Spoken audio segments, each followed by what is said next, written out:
Okay ठीक है। अब बिसाइड्स दैट, क्योंकि इंसुलिन है बेटा, it actually increase the uptake of glucose, there are other things it can do also, ठीक है। What else it can do, it can also stimulate the activation of enzyme glucokinase, ठीक है। Because बेटा now once the glucose is inside the cells, ठीक है, it has to be phosphorylated, अब हमें ATP production भी करानी है, ठीक है। So insulin would stimulate the activation of this enzyme glucokinase, ठीक है। It phosphorylates the glucose. What happens after this बेटा, glucose is trapped inside the cell because once glucose enters, ठीक है, अब cells से बाहर तो निकालना नहीं है, ठीक है। So it traps the glucose because then again बेटा it cannot pass through the cell surface membrane, अब वो transporters के through बाहर नहीं जा सकता. Besides glucokinase, it also stimulates activation of two other enzymes. एक enzyme है phosphofructokinase and the second one is glycogen synthase, ठीक है। glycogen synthase बेटा, the name itself specifies कि glycogen की synthesis हमें करानी है, ठीक है। So remember बेटा these three enzymes. एक तो उसने क्या काम किया इंसुलिन ने, it increases the uptake of glucose in the cell. Other functions क्या है बेटा इसके, it increases stimulates the activation of enzyme glucokinase, ठीक है। Glucokinase is required for the phosphorylation of glucose. दूसरा क्या है, phosphofructokinase and glycogen synthase. So please बेटा remember these names, ठीक है। Then again बेटा these together would add glucose molecules to glycogen. So insulin की वजह से ये सारे processes हो रहे हैं. Is it clear बेटा? जी मैम। ठीक है। अच्छा, अब now बेटा as glycogen is being produced inside the cell, so number of glycogen granules will also increase inside the cell, ठीक है। अब देखो, अब सिनेरियो ऑपोजिट हो गया, ठीक है। What happens, glucose first was बेटा more outside the cell and now glucose has been entered in the cell, ठीक है। अब वो ग्लूकोज जब सेल के अंदर आ गई है, तो अब क्या हुआ, सेल के बाहर ग्लूकोज की कंसंट्रेशन हो गई है कम, ठीक है। So what like which cells will detect this change now बेटा? अल्फा एंड बीटा, ठीक है, दोनों ही डिटेक्ट करेंगे।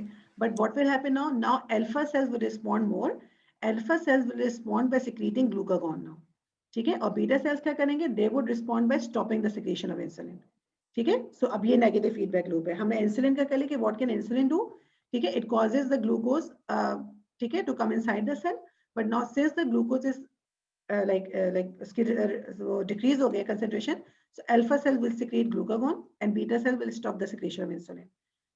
Okay then, अब what happens बेटा, अब since there is like insulin system में अगर कम हो गया तो what would happen now?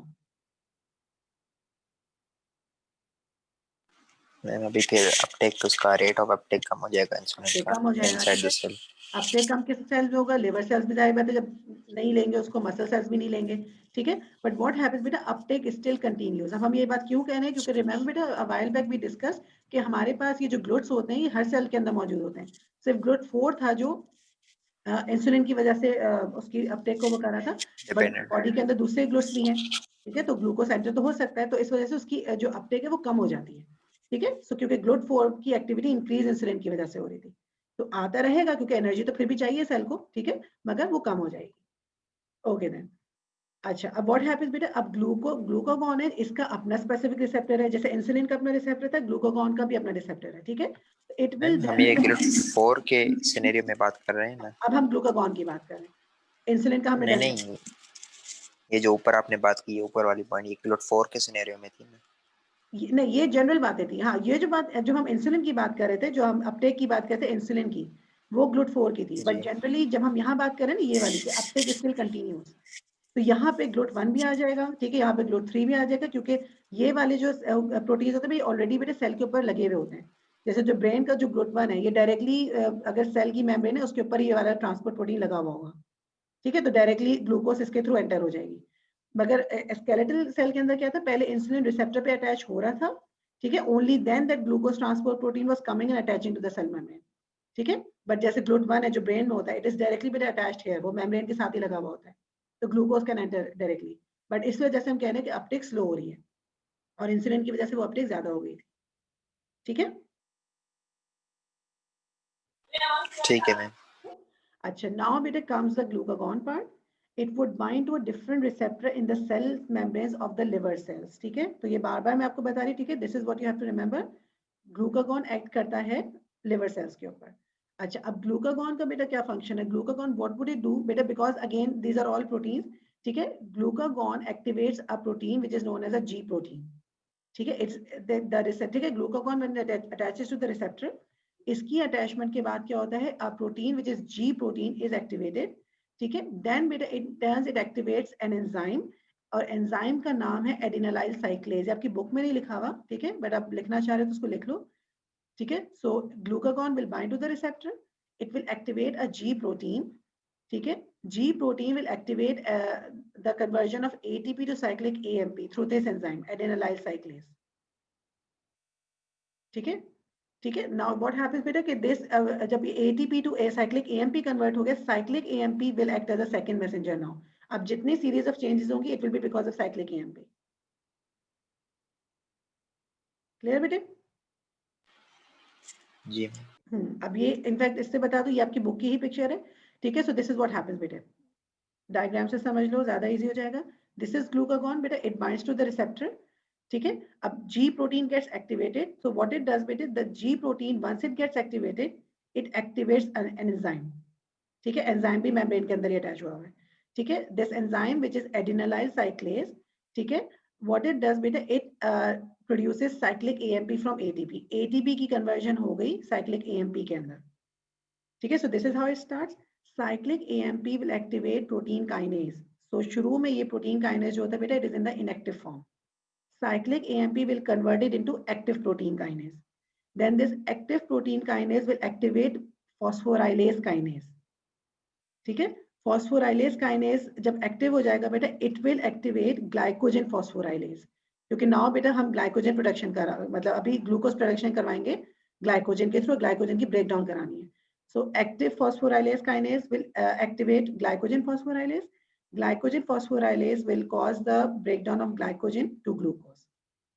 ठीक है, सो दोबारा बता रही हूँ, glucagon attaches to the receptor, ठीक है, it activates the G protein, G protein activates an enzyme, ठीक है, विच इज एडिनालाइल साइक्लेज, ठीक है, it converts ATP into cyclic AMP, cyclic AMP then acts as a second messenger and activates other enzymes.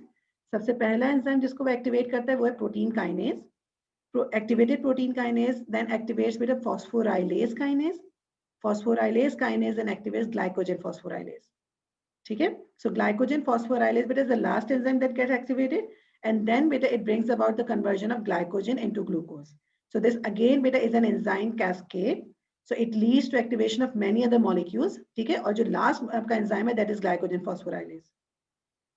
तो आपको event समझ आ गया बेटा इसके क्या है, तो उसको अगेन तुम याद करोगे तो फ्लो चार्ट बना के याद करना, तो you will remember all the names, ठीक है। But does it make sense बेटे? जी मैम। ठीक है, अच्छा शैल वी मूव ऑन? जी मैम। ठीक है, अच्छा अब आपको समझ आ गया बेटा इंसुलिन कैसे काम कर रहा है, तो ग्लूकागॉन कैसे काम कर रहा है, ठीक है। अब व्हाट वुड हैपन नाउ बेटे कि सिंस ग्लूकागॉन की जब सिक्रीशन हो गई है, so what happens, liver releases now extra glucose into the system, ठीक है। अब ये जो ग्लूकोज, क्योंकि बेटा इसको सेल्स के अंदर से निकलना है, तो नाउ बेटा ये अब GLUT2 के थ्रू निकलेगा, क्योंकि लिवर के अंदर GLUT2 ट्रांसपोर्ट प्रोटीन है, the glucose that is in the cell it also has to be transported out, ठीक है। सो दिस ग्लूकोज बेटा will go through the GLUT2 and the concentration of glucose in the blood will increase. Now this is important beta, muscle cells do not have receptors for glucagon, so they do not respond to it, ठीक है। Glucagon के receptor सिर्फ और सिर्फ कहाँ पे थे, liver cells के अंदर थे, ठीक है। सो अगेन बेटा an exception, so remember this part also. Clear बेटे? मैम जो ये प्रोडक्शन हो रही थी साइक्लिक एएमपी और ग्लूकागॉन की, तो वो लिवर सेल्स में ही होती है बस? लिवर में हो रही है ना, क्योंकि लिवर के अंदर से जो ग्लाइकोजन ब्रेकडाउन हो रहा है। अभी हम मसल के लिए आगे तो एड्रेनालिन की बात करेंगे, ठीक है, क्योंकि ये फिर सारे लिवर ब्लड के में तो लेवल फ्लो पे। नहीं करती ना? हाँ बेटे, ये ब्लड में तो फ्लो नहीं करती ना, इनसाइड लिवर सेल्स होती है ना ये तो। लिवर सेल्स में हो रही है ना, ग्लाइकोजन स्टोर हुआ है लिवर के अंदर, और लिवर के सेल्स के अंदर ही इसका रिसेप्टर है, तो it is working on that only. फिर हमने से क्यों कहते हैं कि मसल सेल्स में नहीं होती? मसल सेल्स में फिर ये ब्लड, एड्रेनालिन एक्ट करता है, मसल सेल में ग्लाइकोजन है, बट वहां ग्लूकागॉन का रिसेप्टर नहीं है, तो ग्लूकागॉन वहां पे ये सारे फंक्शंस नहीं कर सकता। वहां पे जो हार्मोन जाएगा वो एड्रेनालिन है, ठीक है, एंड फंक्शंस उसके एग्जैक्टली सेम होंगे, सेम सीरीज ऑफ इवेंट्स होंगे वहां पे भी, मगर आपका हार्मोन डिफरेंट है। ठीक है, मेन ग्लूकागॉन ब्लड में ट्रेवल नहीं क्योंकि करता ऐसा ना? एड्रेनालिन जो आपका वो है ना, बेसिकली जैसे फाइट और फ्लाइट रिस्पॉन्स के अंदर वर्क है, जैसे मुझे एक्सरसाइज करनी है, ठीक है, बॉडी को एक सडन जब आपको रिस्पॉन्सेज चाहिए होते हैं उस वक्त एड्रेनालिन हमारी बॉडी के अंदर एक्ट करता है, ठीक है। तो इस वजह मैम से उस वक्त मगर आपके series of events exactly same होंगे, इसी तरह वो जी प्रोटीन को एक्टिवेट करेगा, उसी तरह साइक्लिक एएमपी में सेकंड मैसेंजर एक्ट करेगा, बस आपका ये डिफरेंट होगा, ग्लूकागॉन नहीं होगा। नहीं, मैं कह रहा हूँ कि ग्लूकागोन हमारे ब्लड में तो नहीं ट्रेवल करेगा ना। करेगा बेटा, क्योंकि हार्मोन है, ब्लड में ट्रेवल करके ही तो जाएगा ना, वहाँ पे लिवर सेल्स के रिसेप्टर पे लगेगा। ठीक है, पैंक्रियास पहले तो बनी बनी लिवर सेल्स में रहा है तो फिर ब्लड में क्यों ट्रेवल करेगा? नहीं बेटा, ग्लूकागॉन जो है वो तो बन रहा था पैंक्रियाटिक आइलेट ऑफ उसमें आइलेट ऑफ लैंगरहैंस में बन रहा था ना, अल्फा सेल से। ठीक है, भूल गए ये देखो। नहीं नहीं, ये याद आ गया, याद आ गया, ठीक है, दोबारा एक और याद करा दे। इसमें बन रहे थे ना बेटे, ये आपके बीटा सेल से, ये आपके अल्फा सेल से, यहाँ पर है।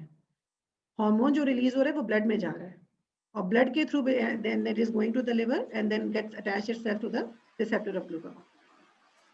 क्लियर हो अच्छा, जो गया? ये सारा हमने एंजाइम कैस्केड पढ़ा, ये लिवर सेल्स में जी इधर पैनक्रियाटिक सेल्स। बिल्कुल बिल्कुल, पैंक्रियाटिक सेल से वो निकलेगा, मगर ये सारा फंक्शन आपका लिवर सेल्स के अंदर हो रहा है।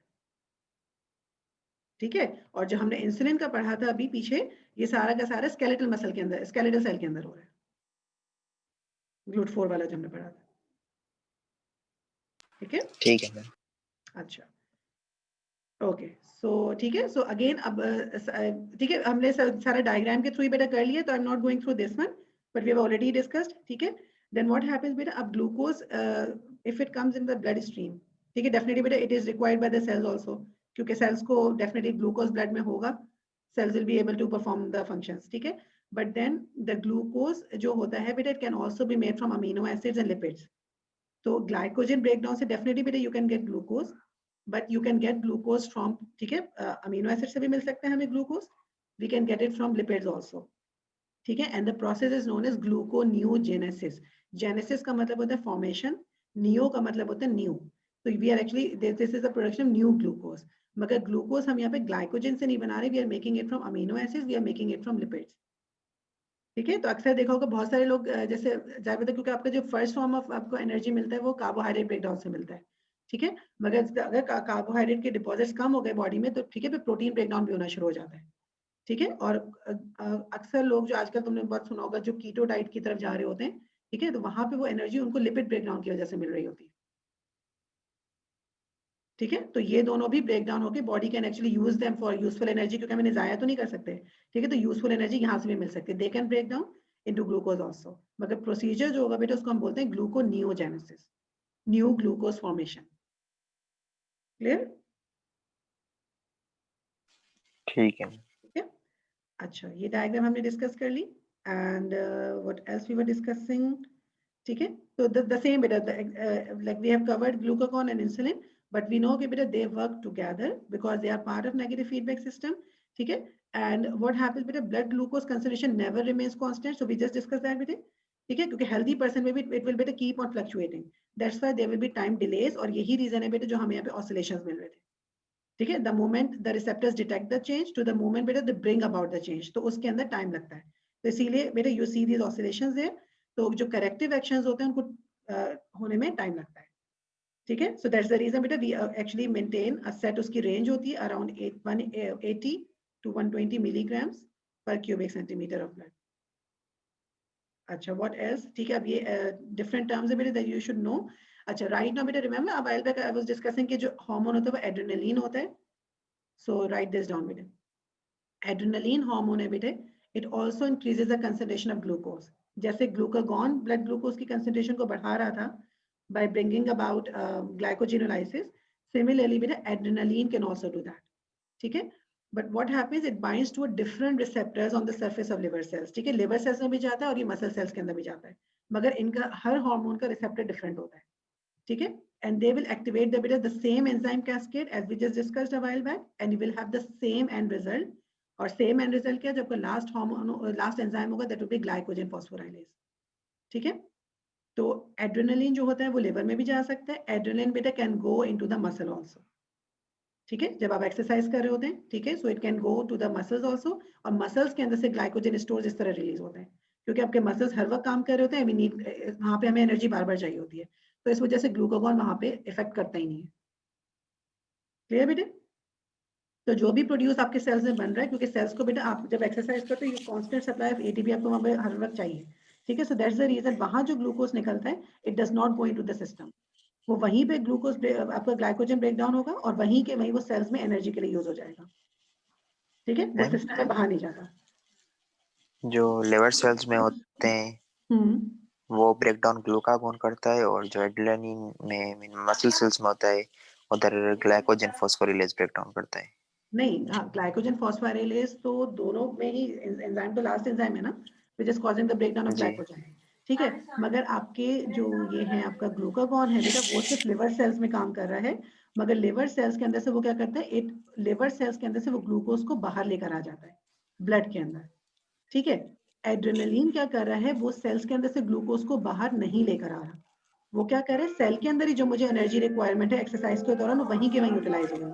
ये दोनों में डिफरेंस है, मगर उनका इफेक्ट सेम है, उनके ठीक है। एंजाइम्स एग्जैक्टली सेम है। साइक्लिक एएमपी के थ्रू पहले प्रोटीन काइनेज एक्टिवेट होगा, प्रोटीन काइनेज फिर प्रोटीन फॉस्फोराइलेज को एक्टिवेट करेगा, फिर वो ग्लाइकोजन फॉस्फोराइलेज को एक्टिवेट करेगा, ठीक है। एंजाइम कैस्केड एग्जैक्टली सेम है, मगर ग्लूकागॉन क्या कर रहा है बेटा, it is bringing glucose into the blood, और एड्रेनालिन जो है, it is not bringing glucose into the blood. Clear बेटा? जी मैम। ठीक है। अच्छा, अब ये जो आपको कुछ सर्टेन टर्म्स आपको आनी चाहिए बेटे, formation of glycogen from glucose, जब ग्लाइकोजन बनता है, ग्लाइकोजेनेसिस, ठीक है, जेनेसिस। जब ग्लाइकोजन ब्रेक डाउन हो रहा है, ग्लाइकोजिनोलाइसिस, ठीक है, लाइसिस को ब्रेक डाउन से याद रखना।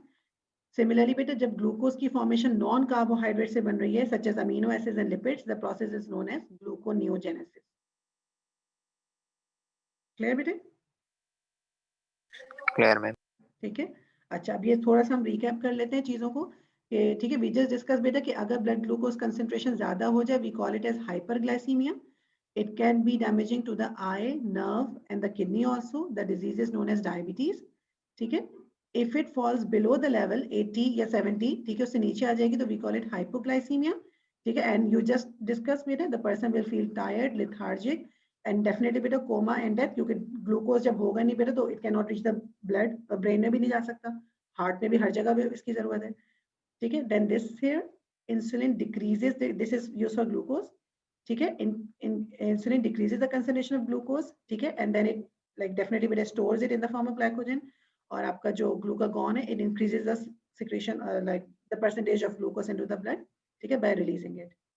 सो ठीक है, एक थोड़ा सा समरी है of whatever we have discussed, and again बेटा वही the same terms, you should know these. Insulin क्या करता है बेटा, it brings about a reduction in glucose concentration. कौन से 3 स्टेप्स हमने पढ़े थे बेटा, it can do glycolysis, it means it can break down glucose for ATP, ठीक है। इट कैन मेक ग्लाइकोजन, तो ग्लाइकोजेनेसिस, ठीक है। और सिमिलरली बेटा अगर और भी ज्यादा वहां पे ग्लूकोज होगा, it can convert to lipids also, the process known as lipogenesis. So ये 3 चीजें हैं जो इंसुलिन कर सकता है। व्हाट कैन ग्लूकागॉन डू बेटा, ग्लाइकोजिनोलाइसिस, क्योंकि ये ग्लाइकोजन का ब्रेक डाउन करेगा, ठीक है। It can make new glucose from amino acids, ठीक है, या fatty acids known as gluconeogenesis.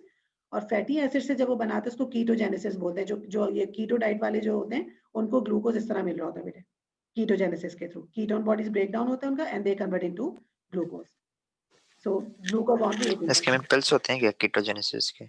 क्या होते हैं, उसकी डाइट है बेटा, पिल्स वगैरह डाइट होते हैं नहीं, क्या यूज भी कीटोजेनेसिस होते के? हैं बट यूजुअली लोग डाइट से करते हैं, लाइक दे टेक बिल्कुल हाई फैट डाइट होती है, उसमें कार्बोहाइड्रेट नहीं होगा, प्रोटीन बहुत कम होगा, मगर बहुत हाई फैट डाइट ले रहे होते हैं वो, मगर वो अलग ही किस्म का, मतलब उनका पूरा पोर्शन वेट लॉस के लिए?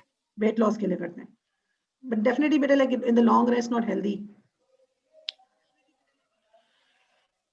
ठीक है। So shall be completed all, diabetes भी कर लें तो हमारा पूरा टॉपिक कवर हो जाएगा, if you are up for it, या shall be save it for the next lesson, ठीक है मैम, नो इशू। कर लें, ठीक है। अच्छा, अब सिंस बेटा वी वर टॉकिंग अबाउट अब इंसुलिन और ग्लूकागॉन, तो यू गॉट एन आइडिया जी ना कि how they are working together. अच्छा, सो द डिजीज बेटा when you get, when the blood glucose concentration rises above 120, ठीक है, सो उस केस में the disease is known as diabetes, ठीक है। डायबिटीज के लिए समटाइम बेटा the term that is used is also sugar diabetes, ठीक है। कॉमनली इसको शुगर डायबिटीज बोलते हैं, बट मेडिकली बेटा इसका नाम है डायबिटीज मेलाइटिस, ठीक है। साउथ एशियंस के अंदर इसकी कंसंट्रेशन बहुत ज्यादा है, ठीक है। अच्छा, what else is there, then we have two types of diabetes बेटे, type 1 diabetes and type 2 diabetes. Type 1 जो होती है बेटा, इसको हम जुवेनाइल डायबिटीज भी बोलते हैं, ठीक है। ये यूजुअली होती है before the age of 40, so juvenile diabetes ये कहलाती है। और जो टाइप 2 होती है बेटा, ये होती है आफ्टर 40, ठीक है। और type 2 diabetes usually life style, इसमें अगर हम चेंज करें तो type 2 diabetes can be control, ठीक है। ये होती है आफ्टर 40 और ये यूजुअली बेटा होती है बिफोर 40, तो अक्सर बच्चों में भी होती है, इनहेरिटेड हो जाती है ये, ठीक है। सो टाइप 1 डायबिटीज जो होती है बेटा, उसको हम बोलते हैं इंसुलिन डिपेंडेंट, ठीक है। Why we call it insulin dependent, क्योंकि इस केस में ये हो सकता है कि there might be some damage to the pancreas, क्योंकि pancreas contain those alpha and beta sales.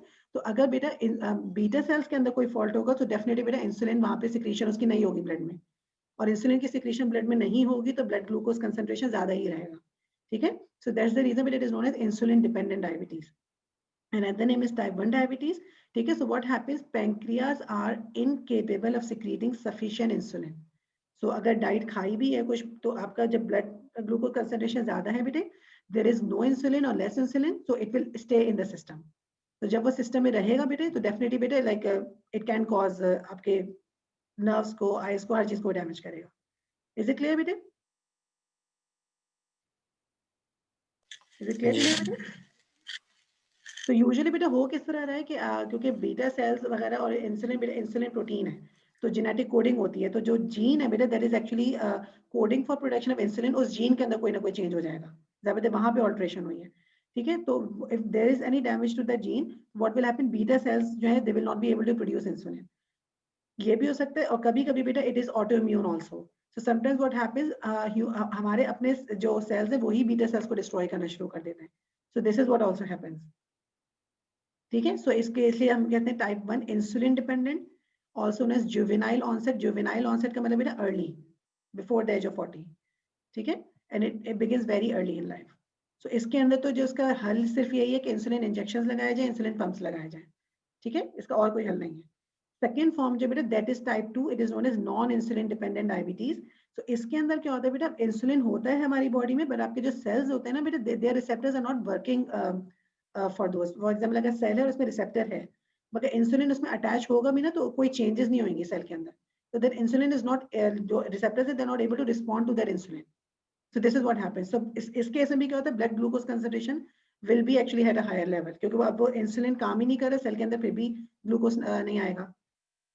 Is it clear, Peter? So are you getting the difference between type 1 and type 2? Type 2 तो नहीं पे था। देखो टाइप 2 में क्या है कि पैंक्रियाज इंसुलिन सिक्रीट कर रही हैं, they are secreting insulin, but what happens, liver and muscle cells they do not respond properly to it. अब वो रिस्पॉन्ड ही नहीं कर रहे हैं, हालांकि इंसुलिन सिक्रीट हो रहा है, ठीक है, but they are not responding to it. So type 2 diabetes usually इसीलिए लेटर इन लाइफ होती है, और यूजुअली ओबीस लोगों के अंदर ज्यादा होती है, ठीक है, क्योंकि ओबेसिटी की वजह से सिर्फ एक तो आपका बॉडी में मसल्स तो वैसे भी क्या कह रहे हो बेटे? मसल्स तो वैसे भी इंसुलिन को रिस्पॉन्ड नहीं करते हैं। सेल्स सेल्स रिस्पॉन्ड नहीं कर रहे हैं उसमें अंदर, रिसेप्टर्स ही वो रिस्पॉन्ड नहीं कर रहे, करेंगे बहुत कम करेंगे या बिल्कुल नहीं करेंगे। तो इसीलिए इसके अंदर बेसिकली हम लोग यहाँ पे जो नहीं, हल मैं कह रहा बताया हूँ जाता है मसल्स तो पेशेंट को। वैसे भी नहीं करते ना। क्या कह रहे हो बेटे? मैं कह रहा हूँ मसल सेल्स तो वैसे भी नहीं करते ना रिस्पॉन्ड इंसुलिन को। मसल सेल्स तो कर रहे हैं ना, स्केलेटल मसल, ग्लूट और 4 तो सॉरी करा रहा इंसुलिन है, को करते हैं, मसल सेल्स तो ग्लूट 4 ग्लूकागॉन को कर रहा नहीं। है। देखो ना ठीक बेटे, है। ग्लूट 4 तो स्केलेटल मसल में, मगर उसके अलावा ग्लूट 1 ग्लूट 3 ये सारे भी तो थे ना, जी जी ये नोट भी तो थे किया। ना, तो ये रिस्पॉन्स नहीं कर रहे हैं। सो इस वजह से अपटेक नहीं हो रही है ग्लूकोज की, ठीक है। अब सिम्टम्स क्या है डायबिटीज के बेटे, सिम्टम्स एग्जैक्टली सेम होंगे, चाहे वो जुवेनाइल ऑनसेट हो, चाहे वो आपकी लेट ऑनसेट हो, ठीक है।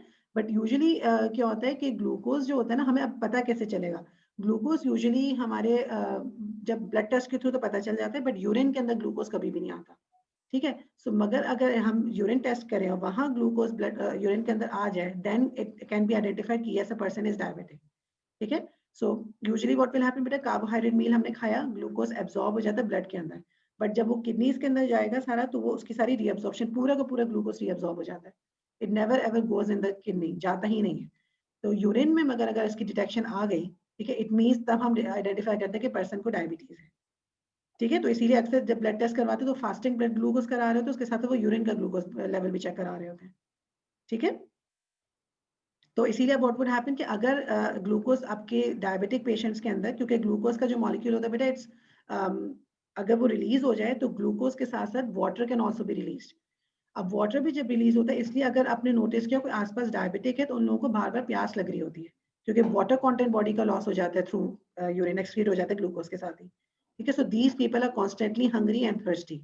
ग्लूकोज आपके सेल्स में नहीं जा रहा काम करने के लिए, बट वो इस तरह बॉडी से निकल जाते हैं बाहर। ठीक है, ठीक है मैम। ठीक है। सो डायबिटिक पेशेंट के अंदर क्या हो रहा है बेटा, uptake of glucose into the cells is slow. ठीक है, even when there is a plenty of glucose in the blood, so cells with like glucose.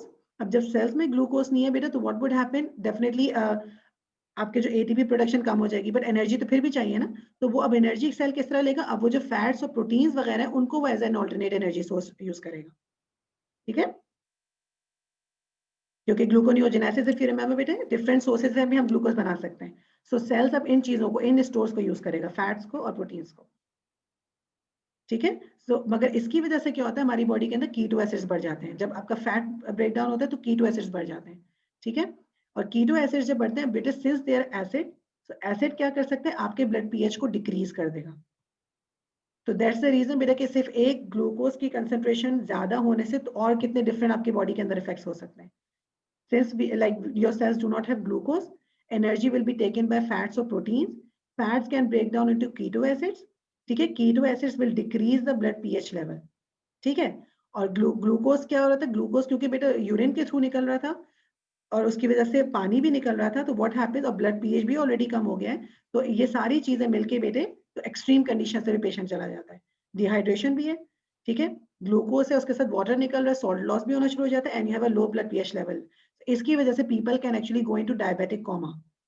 ठीक है, एक्सट्रीम कंडीशंस के अंदर जब जिन लोगों का ब्लड ग्लूकोज लेवल कंट्रोल नहीं होता तो they can actually go into diabetic coma. ठीक है, which is very very severe. ठीक है, ठीक है मैम। ठीक है। मैम वैसे नॉर्मली पता कैसे चले कि किसी बंदे को टाइप 1 है या टाइप 2 है? देखो टाइप में तो यूजुअली वो ये एज से पता चल जाता है ना, कि एज में अगर बिफोर 40 है तो they will go for other test also. वो आइडेंटिफाई करेंगे हार्मोन्स आपकी बॉडी में किस तरह रिलीज हो रहे हैं, सारी चीजें डिफरेंट टेस्ट होते हैं उसके लिए। ठीक है, they identify that. Age. Age extreme ठीक है पैकेज मैम। तो अर्ली एज में है तो अर्ली ऑनसेट ही होगा, सिम्टम्स क्योंकि सेम है। ठीक है, but this is how they will identify. और जो लेट ऑनसेट है वो भी डेफिनेटली बेटे इसी तरह पता चल जाएगी कि उसकी नर्व्स में डैमेज हो रहा है, किडनी में डैमेज हो रहा है, लाइफ स्टाइल ऐसा है। ठीक है, सो अब अच्छा व्हाट हैपेंस बेटा, अब अगर टाइप, अभी तो हमने बात की कि जब शुगर लेवल बढ़ा हुआ है तो क्या क्या हो सकता है। ठीक है, अब अनट्रीटेड अगर किसी की डायबिटीज है तो उसमें क्या होता है बेटे कि क्योंकि शुगर का लेवल, ग्लूकोज का लेवल बेटे बॉडी में बहुत ज्यादा तेजी से कम भी हो जाता है, क्योंकि वो यूरिन के थ्रू बाहर निकल रहा है। ठीक है, तो शुगर लेवल कम हो जाता है। रीजन क्या है बेटा, अब क्योंकि जब ग्लूकोज सेल में एंटर ही नहीं हुआ तो ग्लाइकोजन भी नहीं बना। ठीक है, since there is no glycogen to mobilize, वो स्टोर ही नहीं हुआ था। ठीक है, so again the same thing will happen बेटा, इसकी वजह से भी कोमा हो सकता है। तो इनकी बॉडी में, इसीलिए इन लोगों को कहते हैं कि थोड़े थोड़े टाइम के बाद थोड़ा थोड़ा कुछ ना कुछ खाते रहें। ठीक है, क्योंकि उनको पता नहीं चलता इन पीरियड में सडन एकदम फॉल आता है उसके अंदर लेवल के अंदर, क्योंकि यूरिन पास करेंगे, यूरिन में वाटर कंटेंट बहुत होगा, ग्लूकोज बहुत निकल जाएगा। ठीक है, तो उसकी वजह से क्या होता है, again they can go into coma also. ठीक है, एक तो कोमा हो रहा था जो आपके कीटोन बॉडीज की वजह से, कीटो एसिडोसिस की वजह से, दूसरा कोमा इसकी वजह से हो सकता है। ठीक है, रीजन बेटा वही है कि there is no glucose, ATP production होगी नहीं रेस्पिरेशन के लिए। ठीक है, सो अब इसका ट्रीटमेंट क्या है, जिन लोगों को टाइप 1 डायबिटीज होती है they need to have regular injections of insulin. ठीक है, और ये चीज बेटा इनको फिर सीखनी पड़ती है, सिखाई जाती है। ठीक है, क्योंकि रेगुलर इंजेक्शंस चाहिए होते हैं और they learn to do them, जिन्हें आ जाता है करना। ठीक है, और इसके अलावा बेटे हम बायोसेंसर्स भी लोग अक्सर घर में रखते हैं, उसके through they keep on regular उनका ब्लड सैंपल्स चेक करते रहते हैं। उसके अंदर एक एंजाइम होता है। ठीक है, दैट एंजाइम एक्चुअली डिटेक्ट्स कि any change in the blood sample, so उस हिसाब से इंसुलिन के डोजेज इन लोगों के लिए सेट किए जाते हैं। So if they can get injections, ठीक है, they have mini pumps also. Mini pumps के अंदर इंसुलिन की एक सर्टेन कंसंट्रेशन होती है हर एक की रिक्वायरमेंट के हिसाब से। ठीक है, तो एक ही पंच के अंदर they will get the required amount of insulin. ठीक है, जितनी भी उनको चाहिए होगी। सो इनके लिए हम इस तरह ट्रीटमेंट करते हैं। ठीक है, सो और तीसरी चीज तो बेटा इनकी कंट्रोल डाइट होती है, क्योंकि इनका ब्लड ग्लूकोज लेवल कांस्टेंट रखना पड़ता है।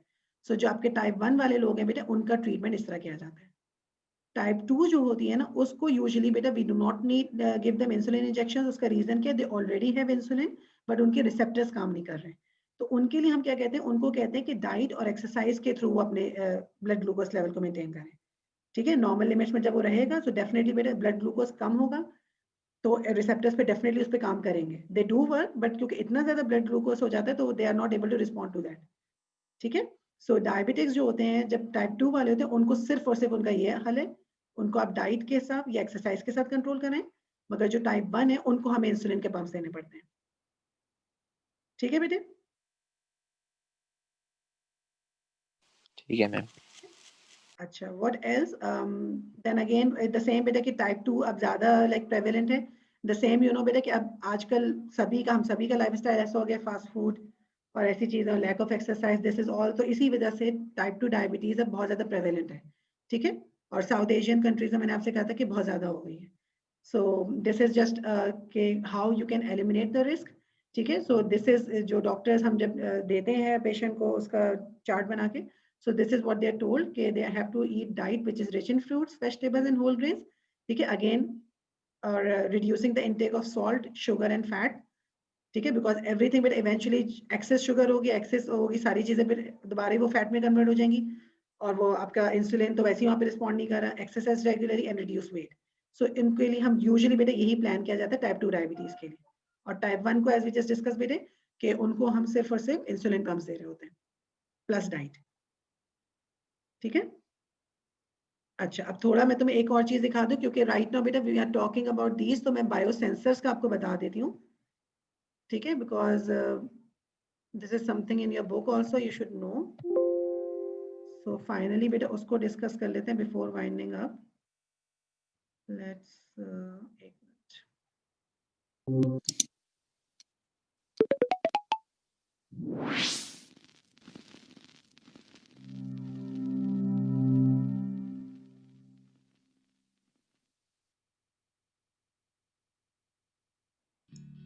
What does diabetes mean to you? Something to do with sugar, right? Would you be shocked if I told you that every 6 seconds someone dies from diabetes? 1 in 11 adults worldwide has diabetes, with 1 in 2 not being diagnosed. So it is important that we all know what it is, how it can be detected, and how we can control it. Diabetes is a condition where levels of blood glucose are too high, because the body cannot use it properly. This could be because the pancreas doesn't produce enough or any insulin, or the insulin is not working properly. Insulin helps glucose leave our blood and enter into our body's cells. Let's have a look at this process in a little more detail. Your body digests carbohydrates, breaking it down into glucose. Your liver also produces glucose. Insulin is a hormone produced by the pancreas that allows glucose to enter into our body's cells. Here it is used to provide energy to undergo our normal life processes, like growth and repair. If you have diabetes, your body cannot make proper use of this glucose, and so it builds up in our blood and cannot be used by cells. There are 2 main types of diabetes.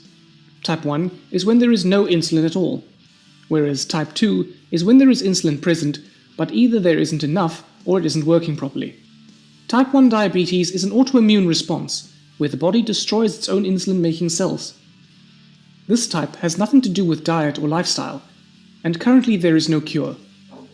Just daily treatment on insulin injections or pumps. The symptoms of type 1 diabetes are thirst, needing to regularly pass urine, tiredness, and weight loss, and can occur very suddenly. Without any insulin, the glucose cannot enter the cells, so the cells cannot use it for energy. Therefore, the body has to break down fats to use that for energy instead, and hence weight loss. Whilst type 1 diabetes can appear at any age, it usually appears before the age of 40, and type 1 accounts for most cases of childhood diabetes. Type 2 diabetes usually appears in people over the age of 40, but it is becoming more common in children and younger people. It accounts for between 85 and 95% of all diabetes and is treated with a healthy diet and regular exercise. Medication and/or insulin are also often used. Where the development of type 1 diabetes is often sudden and dramatic, the symptoms for type 2 are much more mild, making it harder to detect. There are some key risk factors associated with type 2 diabetes, including a family history of diabetes, being overweight, having an unhealthy diet, not doing much or any physical activity, age, high blood pressure, and ethnicity, where South Asians have a greater risk. Due to the risk factors, you may not be surprised to hear that lifestyle changes can help prevent the development of type 2 diabetes by achieving a healthy body weight. 30 minutes of exercise a day can reduce your risk of developing type 2 diabetes by 40%. So now you should know the difference between type 1 and type 2 diabetes, and that by maintaining a healthy lifestyle, you can reduce your risk of getting type 2 diabetes. Diabetes is a disease caused by excessive amounts of blood glucose. This condition, known as hyperglycemia, is fatal if untreated and leads to various symptoms, such as excessive urination, fatigue, weight loss, and blurred vision. In order to control blood glucose levels, a hormone known as insulin is made by the pancreas to signal cells for the uptake of blood glucose.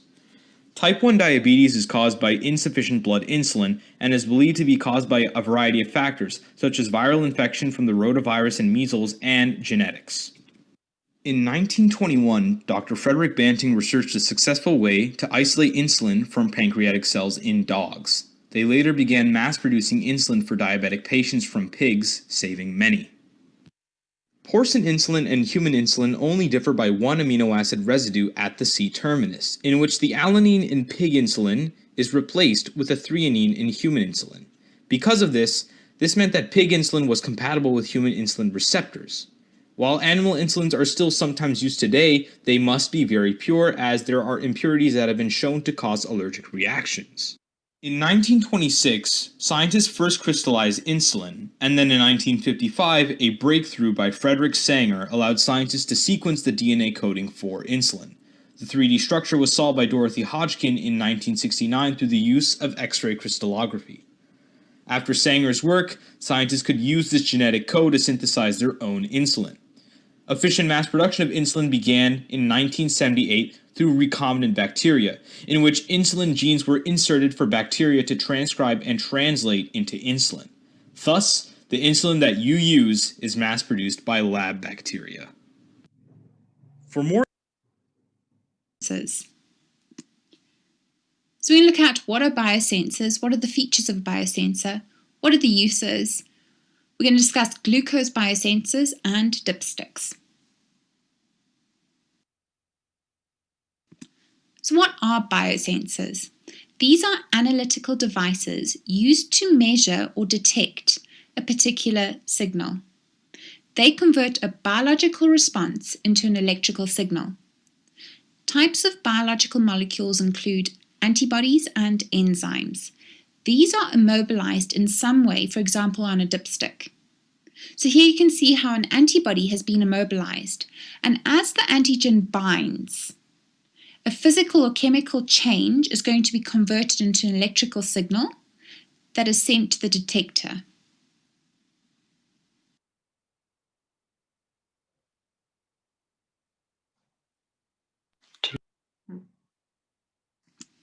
Here's another diagram to show you how a biosensor works. The catalyst converts the substrate into the product. A transducer senses the physical changes and converts it to an electrical signal.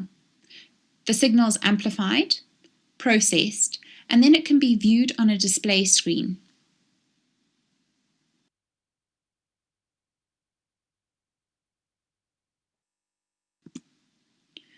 So biosensors should be highly specific, stable, cheap, portable, and easy to use by semi-skilled operators.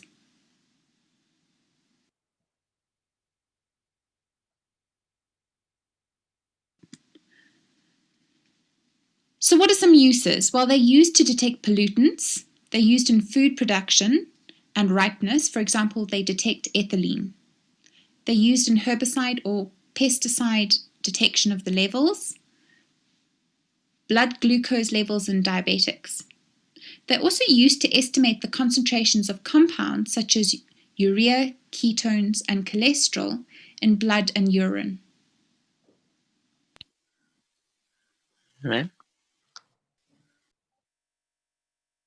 Okay, let's have a look at glucose biosensors. These detect blood glucose levels in diabetics.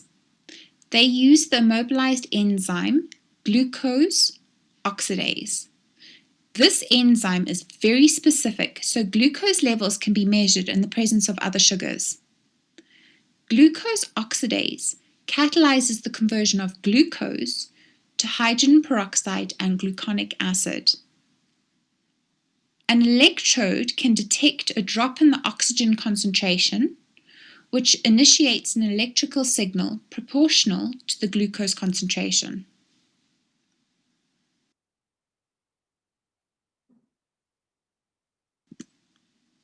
Another way to detect the glucose level is to use peroxidase to catalyze hydrogen peroxide. The peroxidase enzymes are mobilized. The hydrogen peroxide will then oxidize another chemical and induce an electrical signal.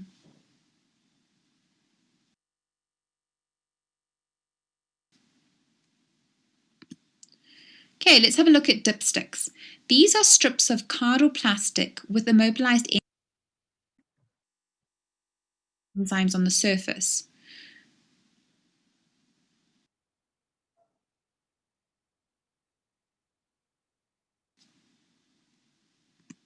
An example would be to test for glucose. So the glucose oxidase, which is the enzyme, peroxidase, which breaks down hydrogen peroxide, and the colorless hydrogen donor are all immobilized on a cellulose fiber pad. A chemical that changes color is potassium iodide chromogen, which will go from green to brown. The dipstick not only changes color, but also gives a quantitative measurement of the level of glucose. So the more glucose that is present, the darker the color will be. The color can then be quantified using a standard color chart. And that concludes our lesson. Acha. So, we have covered everything related to blood glucose homeostasis.